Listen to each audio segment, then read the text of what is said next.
അസ്സാം വലൈക്കും dear friends. ഇന്നത്തെ നമ്മുടെ സ്പെഷ്യൽ നിങ്ങൾ ആരും ഇതുവരെയും ട്രൈ ചെയ്ത് നോക്കിയിട്ടില്ലാത്ത ഒരു അടിപൊളി വെറൈറ്റി റെസിപ്പിയാണ്. നമ്മുടെ ഈ വീഡിയോ കണ്ടുകൊണ്ടിരിക്കുന്ന സമയത്ത് നിങ്ങൾക്ക് ഇഷ്ടപ്പെടുകയാണെങ്കിൽ ഒന്ന് ലൈക്ക് ചെയ്തേക്കണേ. അതുപോലെ തന്നെ നമ്മുടെ ഈ ചാനൽ ആദ്യമായിട്ട് കാണുന്നവരും ഇതുവരെയും സബ്സ്ക്രൈബ് ചെയ്യാത്തവരും പ്ലീസ് ഒന്ന് സബ്സ്ക്രൈബ് ചെയ്തേക്കണേ. ഞാനിടുന്ന വീഡിയോസ് ഉടനടി കിട്ടുന്നതിനായി സബ്സ്ക്രൈബ് ബട്ടന്റെ തൊട്ടടുത്ത് കാണുന്ന ബെല്ലൈക്കൺ കൂടി ക്ലിക്ക് ചെയ്തിട്ട് ഓൾ എന്ന ഓപ്ഷൻ എനേബിൾ ചെയ്യാനും മറക്കല്ലേ.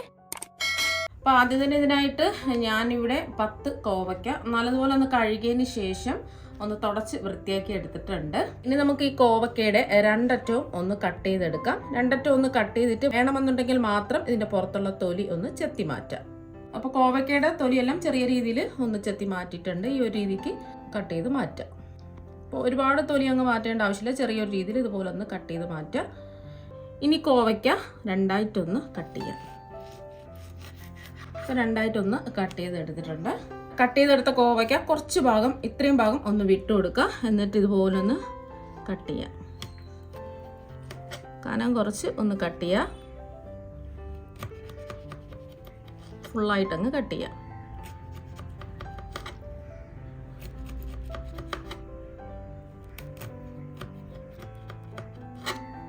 അപ്പോൾ ഇതാ കട്ട് ചെയ്ത് മാറ്റിയിട്ടുണ്ട്. ഈ ഒരു രീതിക്ക് വേണം കനം കുറച്ച് കട്ട് ചെയ്തെടുക്കാൻ. അപ്പോൾ ബാക്കിയെല്ലാം നമുക്ക് ഇതുപോലെ തന്നെ കട്ട് ചെയ്തെടുക്കാം. അപ്പം കോവയ്ക്ക മുഴുവനും ഞാൻ കാണിച്ച രീതിയിൽ കട്ട് ചെയ്തെടുത്തിട്ടുണ്ട്. ഇനി ഇതിലേക്ക് കുറച്ച് മഞ്ഞൾപ്പൊടി ഇട്ട് കൊടുക്കുക. ഒരു 1/4 ടീസ്പൂൺ മഞ്ഞൾപ്പൊടി ഇട്ട് കൊടുക്കുക. ഒന്ന് വിതറി ഇതുപോലെ ഇട്ട് കൊടുക്കുക. അതുപോലെ തന്നെ ഒരു 1/4 ടീസ്പൂൺ മുളക് പൊടി ഇട്ട് കൊടുക്കാം. അധികം എരിവില്ലാത്ത കാശ്മീരി മുളക് പൊടിയാണ് ഇട്ട് കൊടുക്കുന്നത്. ഒന്ന് വിതറി എല്ലാ ഭാഗത്തും ഒന്ന് ഇട്ട് കൊടുക്കുക. ഈ ഒരു 1/4 ടീസ്പൂൺ ഉപ്പ് ഇതിൻ്റെ എല്ലാ ഭാഗത്തും ഇതുപോലെ വിതറിയിട്ട് കൊടുക്കുക. മുളക് പൊടി എടുക്കുന്ന സമയത്ത് എരിവുള്ള മുളക് പൊടിയാണെന്നുണ്ടെങ്കിൽ കുറച്ച് ഇട്ട് കൊടുത്താൽ മതിയാകും. അവരവരുടെ എരിവിനനുസരിച്ച് ഇട്ട് കൊടുക്കുക. ഉപ്പും ഇട്ട് കൊടുത്തിട്ടുണ്ട്. ഇനി എല്ലാ ഭാഗത്തും ഇതുപോലെ ഒന്ന് ആക്കി കൊടുക്കുക. കട്ട് ചെയ്തെടുത്ത കോവയ്ക്കയുടെ എല്ലാ ഭാഗത്തും മുളക് പൊടിയും മഞ്ഞൾപ്പൊടിയും ഉപ്പും ആക്കി എടുത്തിട്ടുണ്ട്. കുറച്ച് സമയം ഇതിവിടെ ഇരിക്കട്ടെ. ഇനി ഒരു ബൗളിലേക്ക് അരിച്ചെടുത്ത 1 കപ്പ് കടലപ്പൊടി ഇട്ട് കൊടുക്കുക.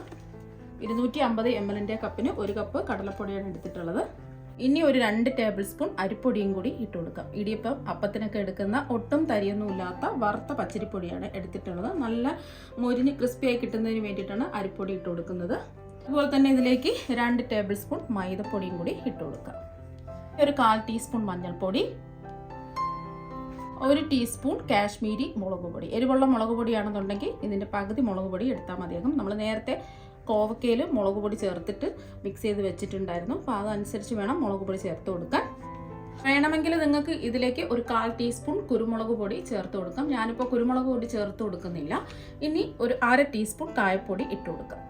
ഇനി ആവശ്യത്തിനുള്ള ഉപ്പ് ഇട്ട് കൊടുക്കാം. ഞാനിപ്പോൾ 1/2 ടീസ്പൂൺ ഉപ്പാണ് ഇട്ട് കൊടുക്കുന്നത്. നമ്മൾ നേരത്തെ കോവക്ക മിക്സ് ചെയ്ത് വെച്ചിരുന്ന സമയത്ത് 1/4 ടീസ്പൂൺ ഉപ്പിട്ടിട്ടുണ്ട്. അപ്പോൾ മാവിൽ നോക്കിയിട്ട് ആവശ്യത്തിനുള്ള ഉപ്പ് ഇട്ട് കൊടുത്താൽ മതിയാകും. ആദ്യം ഒരു 1/2 ടീസ്പൂൺ ഇട്ട് കൊടുക്കാം. കുഴച്ച് നോക്കിയിട്ട് ആവശ്യമെങ്കിൽ കുറവുണ്ടെങ്കിൽ മാത്രം ഉപ്പ് ചേർത്ത് കൊടുത്താൽ മതി. ഇനി ഇതിലേക്ക് ആവശ്യത്തിന് വെള്ളം ഒഴിച്ച് ഈ മാവൊന്ന് കലക്കിയെടുക്കാം. ഞാനിപ്പോൾ 250 ml കപ്പിന് 1 കപ്പ് വെള്ളം എടുത്തിട്ടുണ്ട്. 3/4 ഭാഗത്തോളം വെള്ളം ഒഴിച്ചെടുത്തു. ഇനി ഒന്ന് മിക്സ് ചെയ്ത് യോജിപ്പിച്ചെടുക്കാം. ബാക്കി വെള്ളവും കൂടി ഒഴിച്ചു കൊടുക്കാം. വെള്ളം കുറച്ച് ഒഴിച്ച് ഈ ബാറ്റർ ഒന്ന് കലക്കിയെടുക്കുക. ഒരുപാട് അങ്ങ് കട്ടിയാവാനും പാടില്ല, ഒരുപാട് ലൂസായി പോകാനും പാടില്ല. കുറച്ച് കട്ടിക്കാണ് ഇരിക്കുന്നത്. കുറച്ച് വെള്ളം കൂടി ഒഴിച്ചു കൊടുക്കാം. 1 കപ്പ് വെള്ളം ഫുള്ളായിട്ട് ഒഴിച്ചു കൊടുത്തിട്ടുണ്ട്. ഇപ്പോൾ കട്ടകളൊന്നും ഇല്ലാതെ മാവ് കലക്കി യോജിപ്പിച്ചെടുത്തിട്ടുണ്ട്. ഉപ്പൊക്കെ കറക്റ്റായിരുന്നു. മാവിന് ആവശ്യമായിട്ടുള്ള ഉപ്പാണ് നമ്മൾ ചേർത്ത് കൊടുത്തിട്ടുള്ളത്. ഈ ഒരു രീതിക്ക് വേണം ബാറ്റർ റെഡിയാക്കി എടുക്കാനായിട്ട്. നമ്മൾ സ്പൂണിൽ മാവ് എടുത്ത് നോക്കുന്ന സമയത്ത് ഒഴുകിപ്പോകാതെ സ്പൂണിൽ തന്നെ മാവ് പറ്റി പിടിച്ചിരിക്കുന്നത് കണ്ടല്ലോ. ഇതാണ് ബാറ്ററിൻ്റെ പരുവം. ഇനി ഇതിലേക്ക് വേണമെന്നുണ്ടെങ്കിൽ മാത്രം കുറച്ച് എള്ളിട്ട് കൊടുക്കാം. ഒരു 1/4 ടീസ്പൂൺ എള്ള് ഇട്ട് കൊടുക്കാം. ഉണ്ടെങ്കിൽ ഇട്ട് കൊടുക്കാം, ഇല്ലെങ്കിൽ ഒഴിവാക്കാം. ഞാനിപ്പോൾ 2 കളറിലെ എള്ളാണ് ഇട്ട് കൊടുത്തിട്ടുള്ളത്. അപ്പോൾ ഏതെങ്കിലും ഒരു കളർ ഇട്ട് കൊടുത്താലും മതി. ഒന്ന് മിക്സ് ചെയ്യാം. അപ്പോൾ നമ്മുടെ ബാറ്റർ ഇവിടെ റെഡി ആയിട്ടുണ്ട്. അപ്പോൾ കോവക്കയിൽ ഉപ്പും മുളക് പൊടിയും മഞ്ഞൾപ്പൊടിയും ചേർത്ത് മിക്സ് ചെയ്ത് വെച്ചിട്ട് ഒരു 5 മിനിറ്റ് കഴിഞ്ഞിട്ടുണ്ട്. ബാറ്റർ ഉണ്ടാക്കാൻ എടുത്ത സമയം മാത്രമേ ഇത് റെസ്റ്റ് ചെയ്യാൻ വെച്ചിട്ടുള്ളൂ. ഇനി കട്ട് ചെയ്തെടുത്ത ഒരു കോവക്ക എടുക്കുക. മാവിലൊന്ന് ഇതുപോലൊന്ന് ഡിപ്പ് ചെയ്തെടുക്കാം. അതുപോലെ വേണം ഡിപ്പ് ചെയ്ത് എണ്ണയിലേക്ക് ഇട്ട് കൊടുക്കാൻ. ഇനി ചൂടായി കിടക്കുന്ന എണ്ണയിലേക്ക് ഇതുപോലെ ഒന്ന് ഇട്ടു കൊടുക്കാം.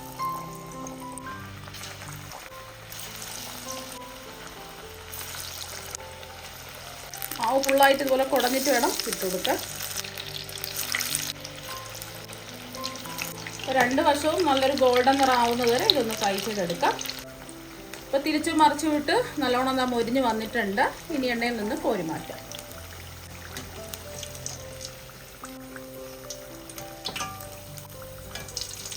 പൊട്ടും എണ്ണയൊന്നും കുടിച്ചിട്ടില്ല. ബാക്കിയെല്ലാം ഇതുപോലെ തന്നെ നമുക്ക് ഫ്രൈ ചെയ്തെടുക്കാം. കോവയ്ക്ക വെച്ചിട്ടുള്ള ബജി ഇതാ ഇവിടെ റെഡി ആയിട്ടുണ്ട്. നല്ല അടിപൊളി ടേസ്റ്റാണ് കഴിക്കാൻ വേണ്ടിയിട്ട്. ഇതിൽ നിന്ന് ഒരെണ്ണം എടുത്ത് കാണിച്ചു തരാം. പുറത്ത് ക്രിസ്പിയും ഉള്ളിൽ നല്ല സോഫ്റ്റുമാണ്.